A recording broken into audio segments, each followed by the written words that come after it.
Hello students और हमारी YouTube community यानी मेधा रीडिफाइंड के मेंबर्स, आप सभी का एक नए वीडियो में बहुत ढेर सारा स्वागत है। ये स्केरी विजुअल देखकर कहीं आप लोग डर तो नहीं गए कि आज तक कुछ भूत प्रेत की बातें करने वाले हैं? तो स्टूडेंट, वर्चुअल इमेजेस को लेकर आज हम लोग बात करने वाले हैं। जब हम शीशे के सामने खड़े होते हैं, देखते हैं अपनी आकृति, अरे वाह आज हम अच्छे लग रहे हैं या अच्छी लग रही हूं मैं, तो जो हम देखते हैं एक्चुअली में क्या वो इमेज बनती है जहां हम देख रहे हैं? वहां तो नहीं बनती है। तो आखिर जो बनता नहीं है वो दिखता कैसे है?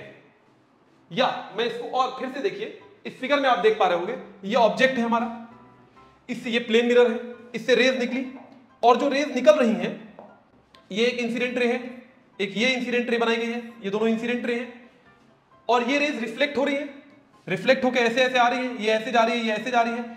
ये एक्चुअली में आप अगर ध्यान से देखो तो ये देखो, ये वाली रे जो है और ये वाली रे जो है ये डाइवर्जिंग इन नेचर है ना, क्या कभी मिलेगी? कभी नहीं मिलेगी। अगर ये रेस कभी मिलने नहीं वाली है तो हम क्या करते हैं, इनको रीट्रेस कर रहे हैं और रीट्रेस करके डॉटेड लाइन से दिखाते हैं, हम लोग रीट्रेस करके इधर लेके जा रहे हैं, इमेज बना रहे हैं। और इस इमेज का नेचर कैसा है?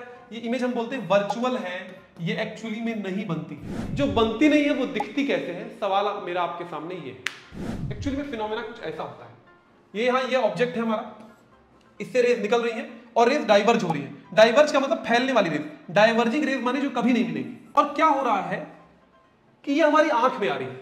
जब आप शीशे के सामने खड़े होते हो, मान लीजिए मैं खड़ा हूं शीशे के सामने, रे मेरे चेहरे पर पड़ी, चेहरे पर पड़ गई, ये गई किस पर?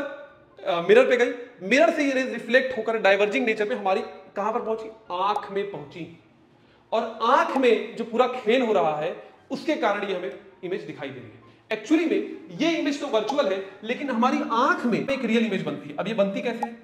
आप लोग को पता होगा, 8th 9th में भी आप लोगों ने पढ़ रखा है, आई का पूरा स्ट्रक्चर। आई में एक क्रिस्टलाइन लेंस होता है, आई में अपना एक लेंस होता है जो कन्वर्जिंग इन नेचर होता है और कॉर्निया के साथ मिलकर इन डाइवर्जिंग रेस को, तो जो कभी नहीं मिलने वाली रेस थी, उनको कन्वर्ज कराता है। आंख में आप समझ जाओ यहां पर एक लेंस है और ये रेस को कन्वर्ज कराता है ऐसे और एक इमेज बनाता है जो आंख ऐसे है पूरा।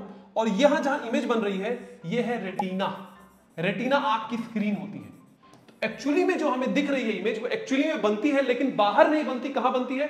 रेटिना पर बनती है। और फिर वो आई का एक सिस्टम होता है, ऑप्टिक नर्व वगैरह होता है, जिससे हम इमेज को एहसास कर पाते हैं। मेरा पॉइंट ये है, फिर हम ये बनाते ही क्यों है, क्यों दिखाते हैं? यहां पर आंख की एक इंपॉर्टेंट प्रॉपर्टी काम आती है। आंख के पास ये रेस पहुंची तो आंख तलाश करता है कि रेस कहां से आ रही होगी, वो रिट्रेस करता है इन रेस को और कहीं पीछे जाकर इन रेस को मिलाता है। आभास होता है इसका कि ये रेज एक्चुअली में कहीं यहां से आ रही होंगी। इसको 11th 12th में भी कंसेप्ट की तरह पढ़ते हैं, they act as virtual object for I. ये पूरा फिनोमेना होता है जिसके थ्रू हमें इमेज दिखती है। मुझे उम्मीद है कि ये बात समझ में आई होगी। ये साइंस का एक बड़ा इंटरेस्टिंग कंसेप्ट है, एक कॉन्ट्रडिक्शन जैसा लगता है, जो है नहीं वो दिखता कैसे है।